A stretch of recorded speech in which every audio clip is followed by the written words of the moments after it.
RGPD, ton univers impitoyable. RGPD, tu ne redoutes que la mort. RGPD, patrie du flouze et du brousouf. RGPD, tu ne connais pas de pitié. RGPD, tu te raccroches aux données. Hello, hello les hackers. Bienvenue sur la chaîne WaxCQ, DJ l'actu cyber que nous allons commenter, critiquer et décrypter. Je suis WaxCull et aujourd'hui dans ma besace, du RGPD, des amendes, on voit là.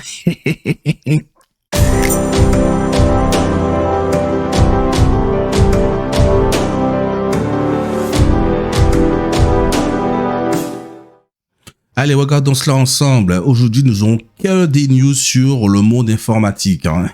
Le site, ouais, il y a que ça. Même les news concernant le RGPD. Hein. Mais commençons par ChatGPT, qui va être la hype de l'année. C'est déjà le terme du mois. Le chatbot gratuit ChatGPT d'OpenAI soutenu par Microsoft s'améliore très vite et peut non seulement écrire des emails, voire des essais, mais aussi coder. Polyglotte, l'outil pourrait aussi faciliter et augmenter de manière exponentielle les attaques de phishing. Oui, je l'avais dit dans les précédentes vidéos que oui, c'est vrai, les écoles s'en émoivent que ce logiciel va être utilisé par les gamins ou par les jeunes pour passer leur examen, mais j'avais aussi signalé que potentiellement c'est les cybercriminels qui vont s'en donner à cœur joie. Et ça manquera pas. Donc, on va pas présenter ChatGPT, l'agent conversationnel d'OpenAI basé sur GPT 3.5, sorti le 30 novembre 2022. Il a accumulé 1 million d'utilisateurs en 5 jours. Oui, mais Pokémon Go, c'est 1 million en 10 heures. Ah là là là. Du coup, il a déjà été trouvé il a déjà été trouvé des preuves que des acteurs de la menace, des cybercriminels, y compris certains sans expérience de développement, utilisent ChatGPT pour créer des scripts malveillants. Oui.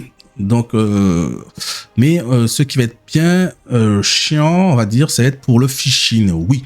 On parle beaucoup du chatbot conversationnel et de ce qu'il peut faire. Ce qui angoisse les responsables de la sécurité dans nos entreprises, les RSSI, c'est qu'il offrira tout autant à ses concurrents, aux attaquants, pour augmenter considérablement la qualité et la quantité de leur code, mais aussi de leur texte.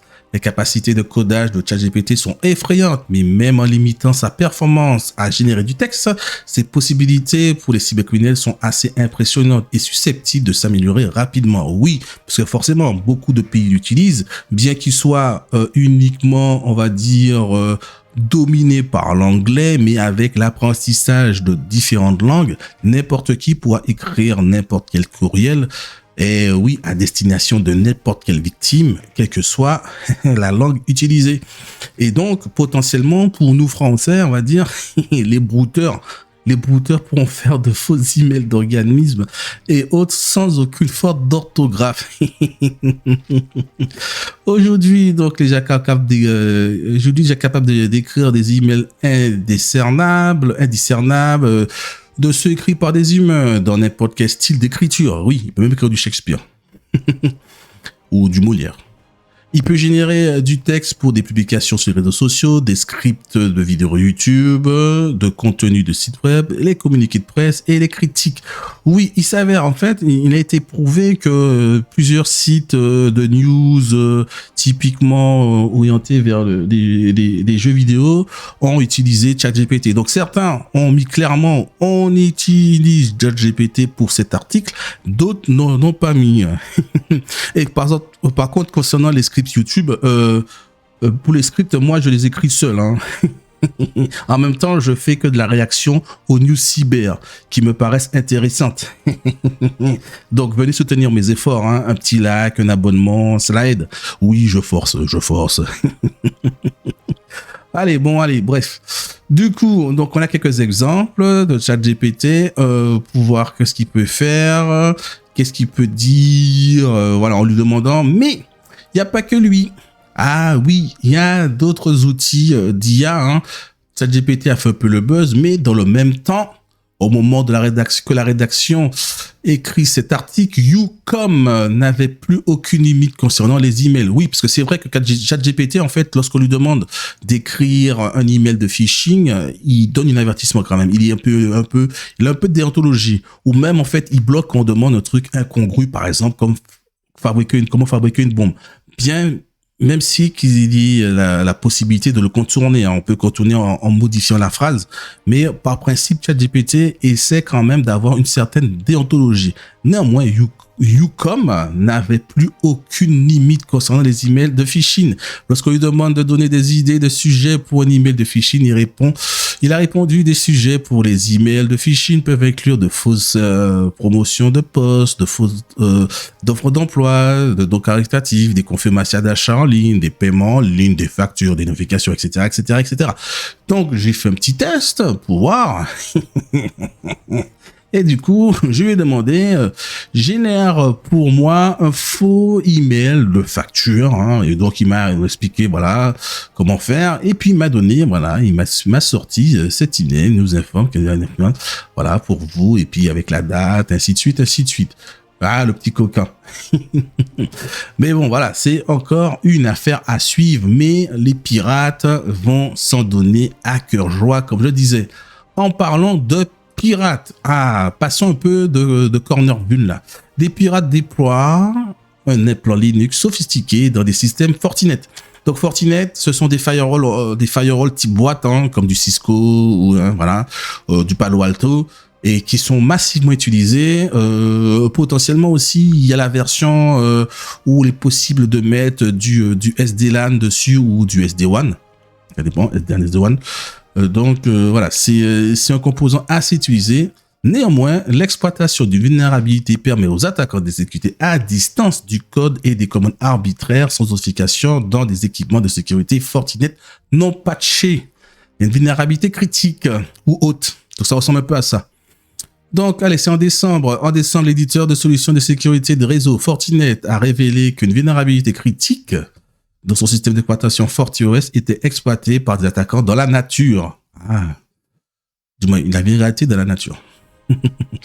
En fin de semaine dernière, après une analyse supplémentaire, l'équipementier a livré plus de détails sur l'implant du malware que ces attaquants ont déployé en exploitant la vulnérabilité.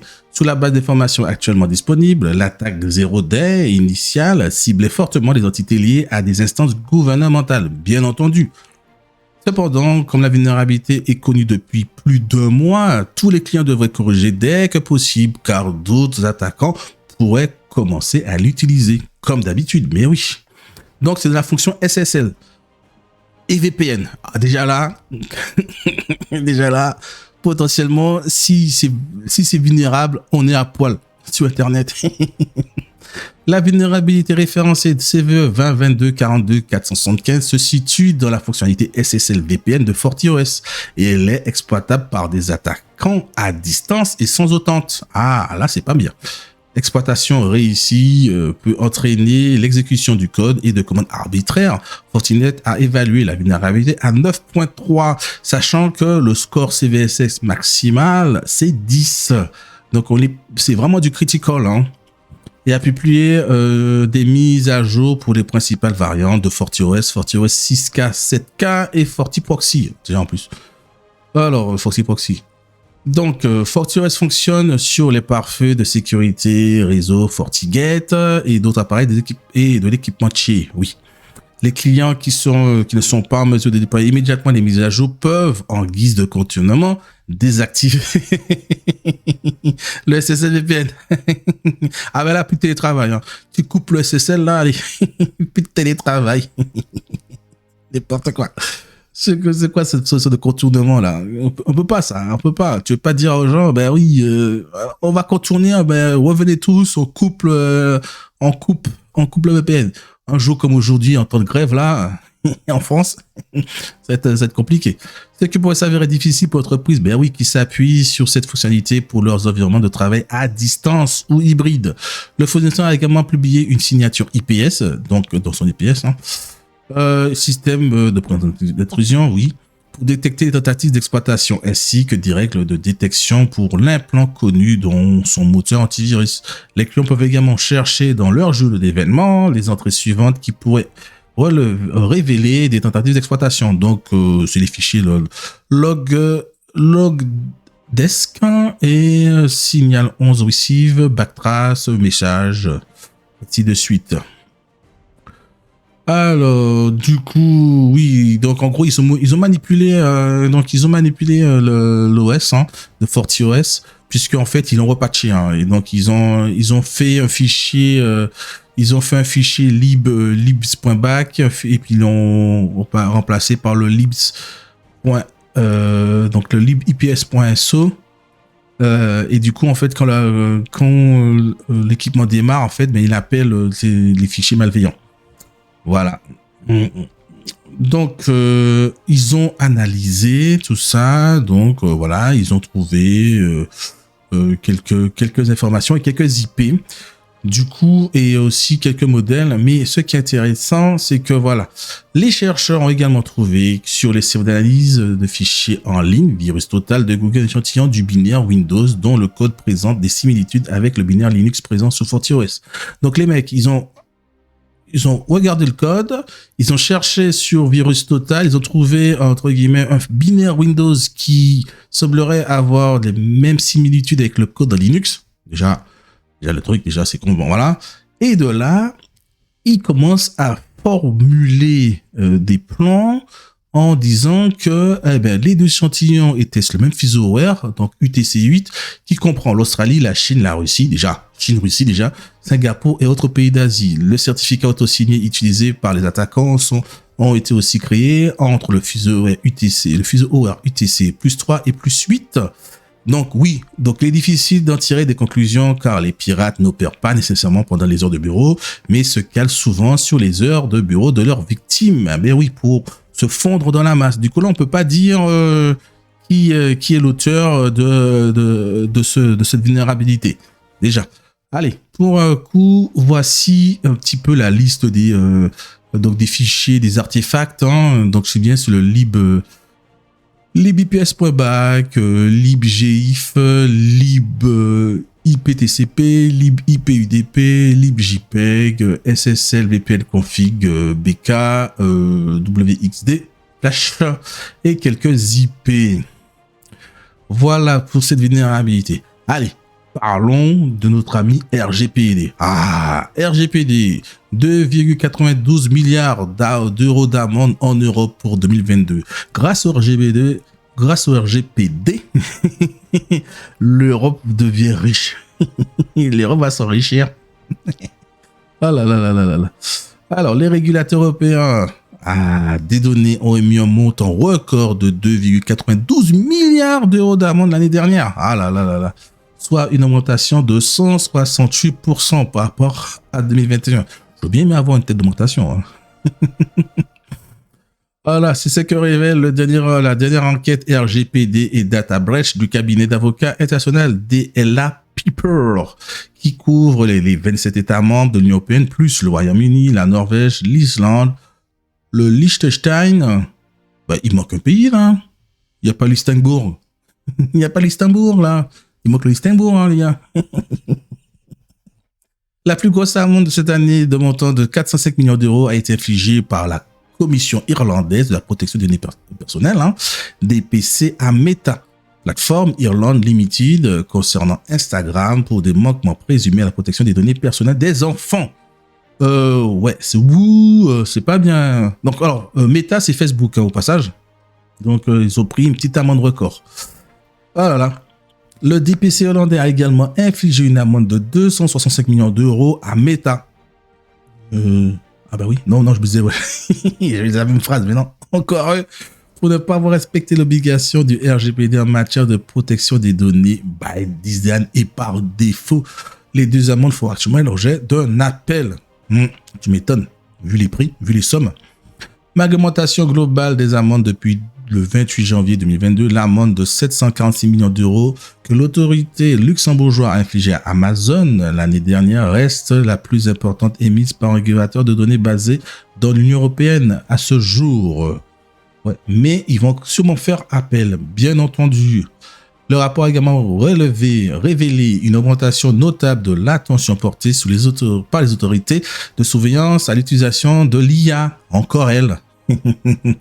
Tandis que le volume des violations de données signalées aux régulateurs a légèrement diminué par rapport au total de l'année précédente. Sauf que oui, en 2022, le volume de signalement a diminué, mais le problème qui se passe, c'est que le nombre de données personnelles qui ont eu des brèches, qui se sont retrouvées dans la nature, est assez important. Parce que avant, potentiellement, on avait, un login, un email, quelques noms. Mais maintenant, là, on a souvent nom, prénom, email, déjà là.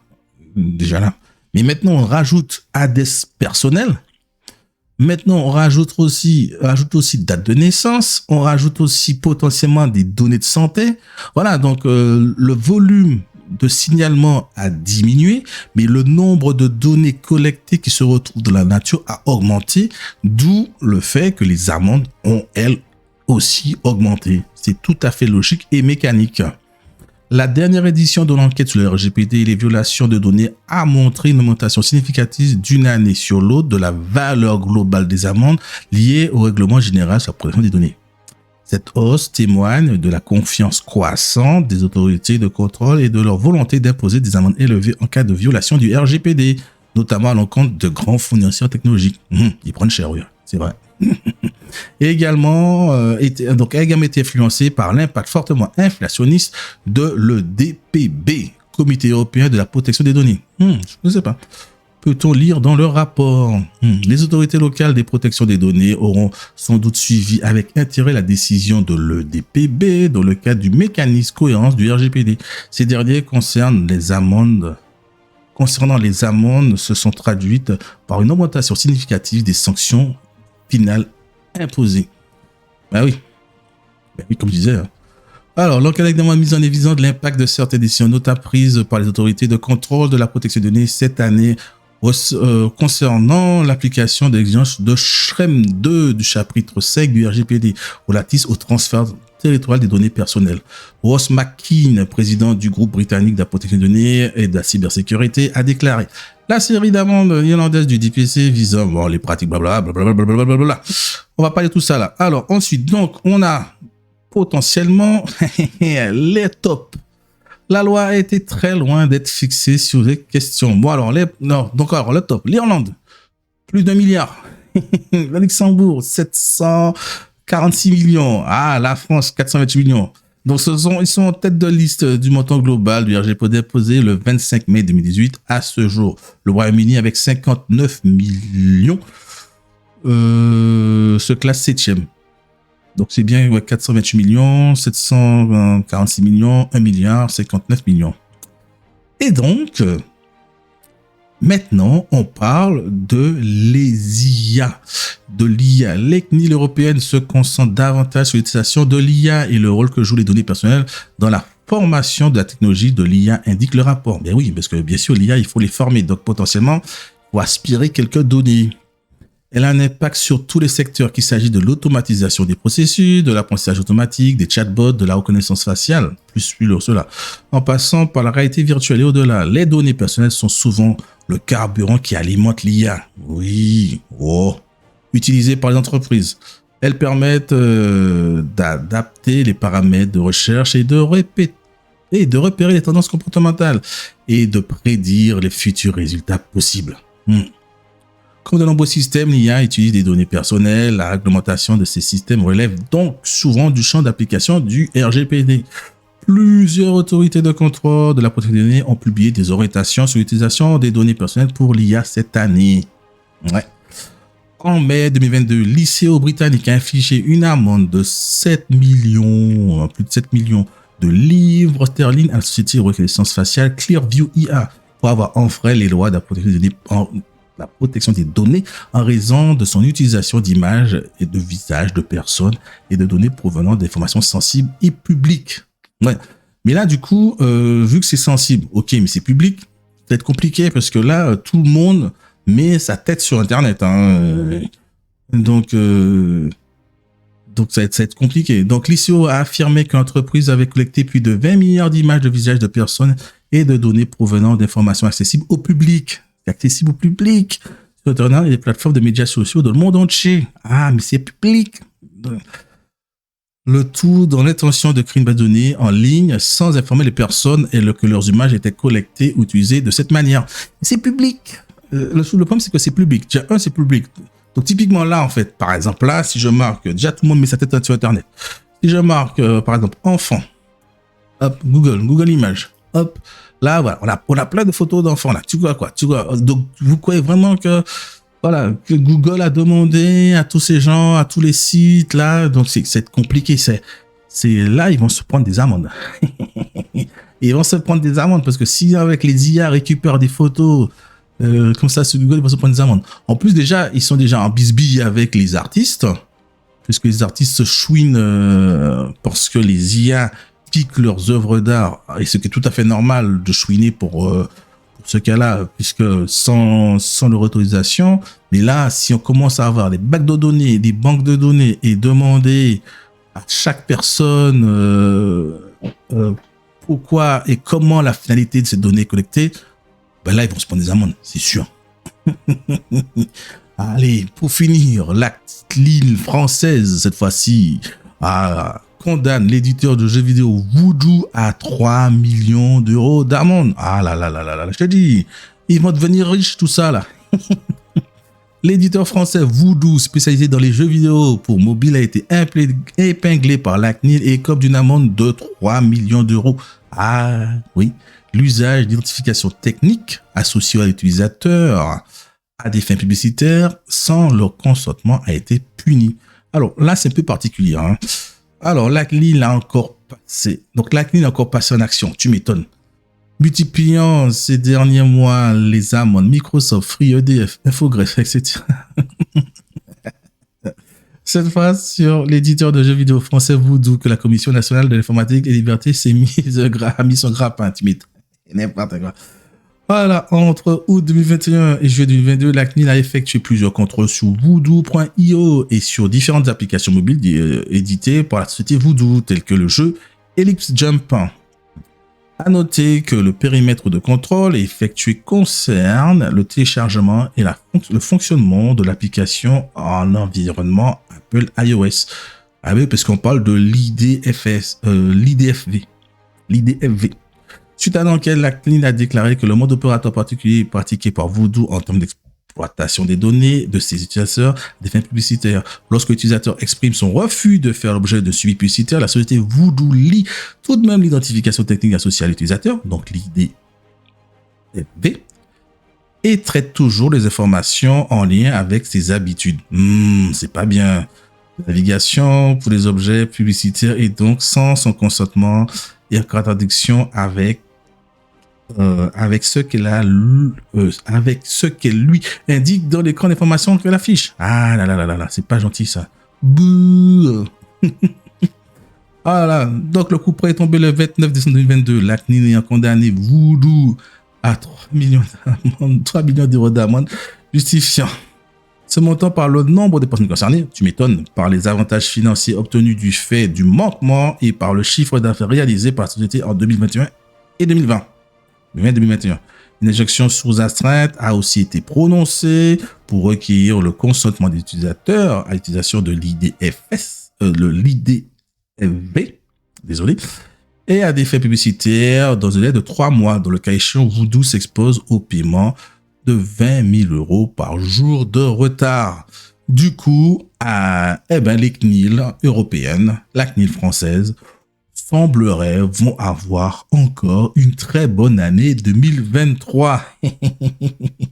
Et donc, affaire à suivre, parce que je suis certain qu'il y en aura d'autres. Il y en aura d'autres. Allez, ici vont et viennent les infos cyber. Merci de m'avoir écouté et donnez-moi en commentaire votre avis. Ciao.